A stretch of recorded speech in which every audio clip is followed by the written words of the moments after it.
this very special show, India Unleashed, the next decade. The big question we're going to ask, is this going to be a make or break decade for India? As India celebrates its 63rd Independence Day, we're going to take a little bit of stock of the last 6 decades, but think ahead about what the next 10 years could hold for us. Very special guest and a wonderful audience to debate this big issue. Let me start by introducing Shivinder Mohan Singh of Fortis, Shweta Nanda, Sustainability, is India looking at the right track? Tom Varakan from Congress, and we've got Rajiv Pratap Rudy from BJP, Sanjeev Sanyal from the Sustainable Planet Institute, and also Raj Jain from Walmart. 2 more guests, young parliamentarians joining us. We'll have Jyotiraditya Scindia and Milind Deora. What are we going to do about our next 10 years? Make it or break it? Could it become a missed opportunity? Let me start with you, Shivinder. What do you feel? Well, I think if you look back at the last couple of decades, every decade is increasing the pace of growth in every significant way, whether it's just development growth in terms of GDP or growth in terms of initiatives at the ground root level. So I actually believe that the next 10 years, keeping in mind the pace that's happened over the last few decades, and especially after the global financial crisis, we'll probably do work that the last 3-4 decades have done combined. And I think that is going to happen successively going forward. So the last few decades will always be comparatively slower in terms of what the decades in front are going to show. So I'm very positive of the fact that there's going to be much more rapid and sustainable development going forward. The big question will be, are we going to learn or unlearn some of the last few decades that we've seen here in India? Raj Jain, what do you feel? Well, my own view is that, of course, we'll continue to grow, and I think the next decade is going to be better than the last decade. But I think we also need to think about what it's going to look like in the global context. India will most probably be the largest or the most populous country in the world. We'll probably be the youngest country. We are already the youngest country. Boon or bane? Because, these numbers are really good to flaunt, but do they really end up working? Well, it does set the context of the mammoth task we and our leaders have in front of us. And when you have, so many young people in a country of what would be like 1.3 billion or so population at that time, then I think the imperatives for the future in this decade or the coming decade is going to be very different from what was possible in the last decade. Right. Shweta Nanda has said that the next decade could be the power of youth unleashed.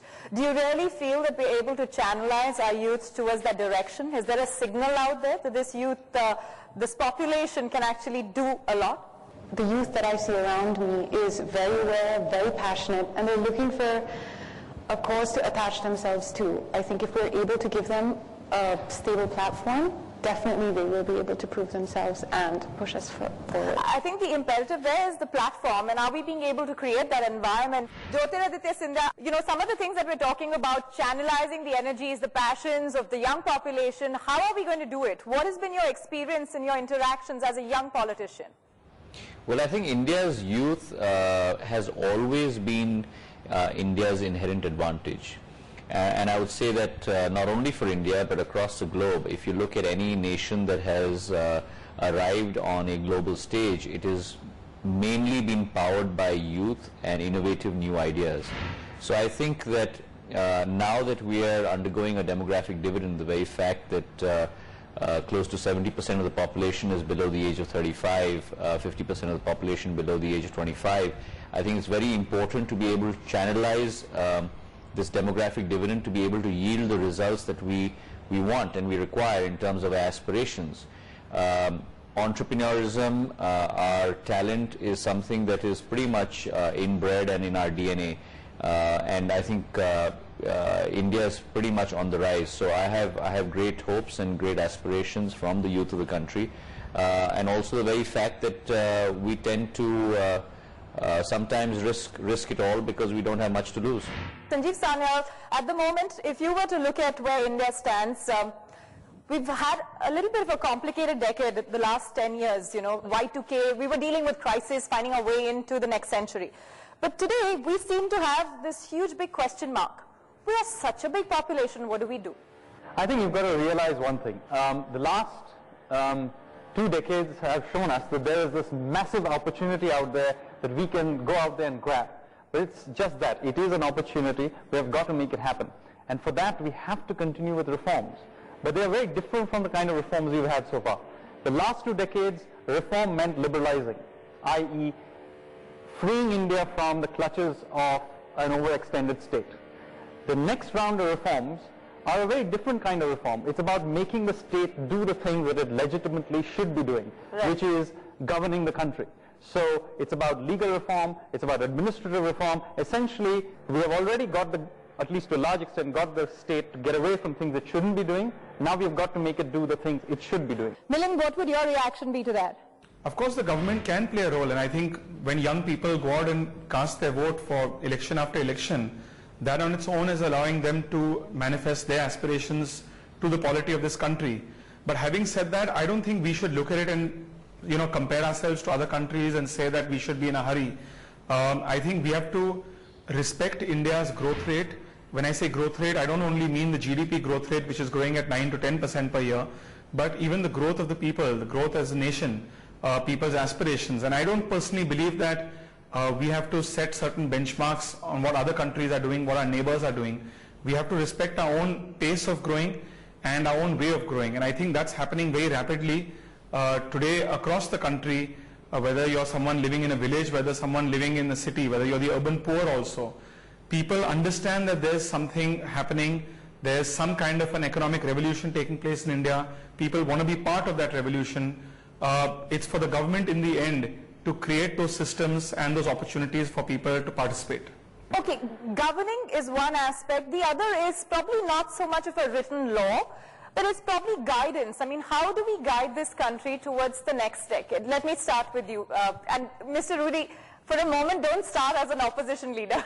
No, I'm very happy that my three colleagues here and an economist spoke something about the nation.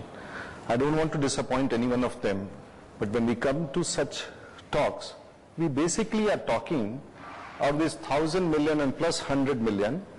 The conversation is just limited to that 100 million which we are talking about and which comprises all of us.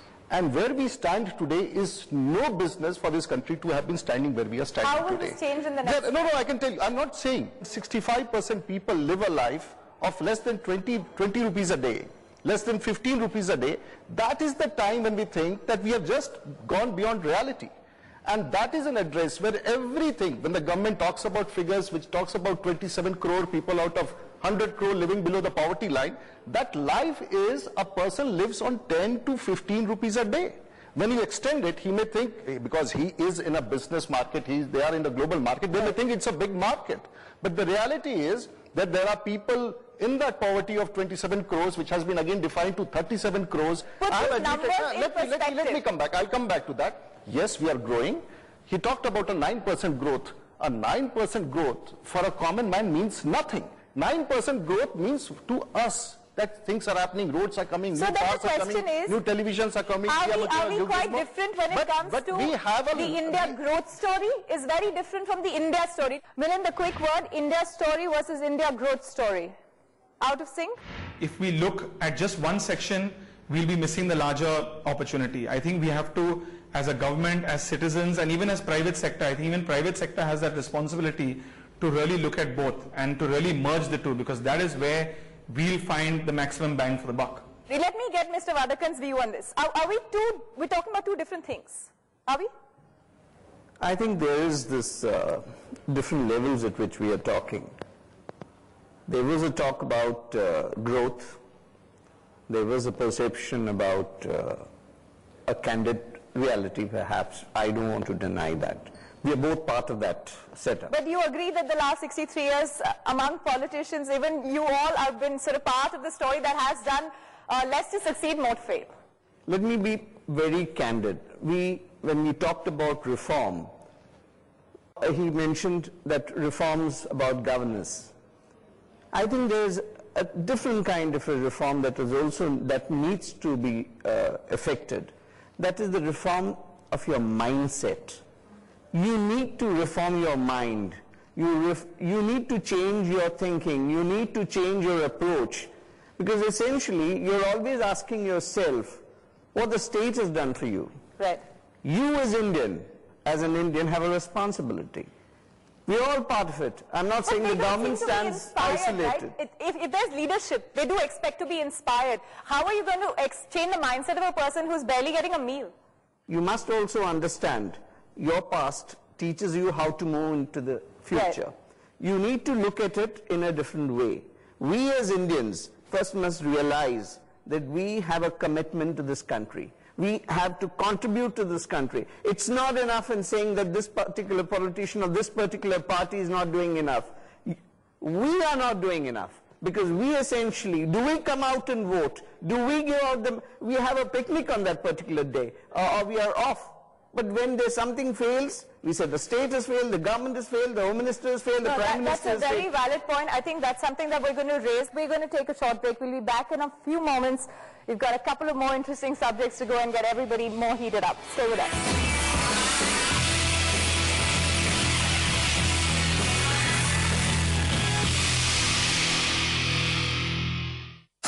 Presented to you by Union Bank of India. Good people to bank with. LIC of India. They have followed their heart and chased their dreams to soar in the high skies of entrepreneurship. And now, they are looking for India's next pioneers. Send us your success stories and you could have a one-to-one session with a pioneer and be mentored by India's leading association of entrepreneurs. Log on to pioneeringspirit.in or call 0124 3058 111. Lufthansa presents Pioneering Spirit, a product of Lufthansa. An exciting new series that chooses tomorrow's pioneers today, only on ET Now.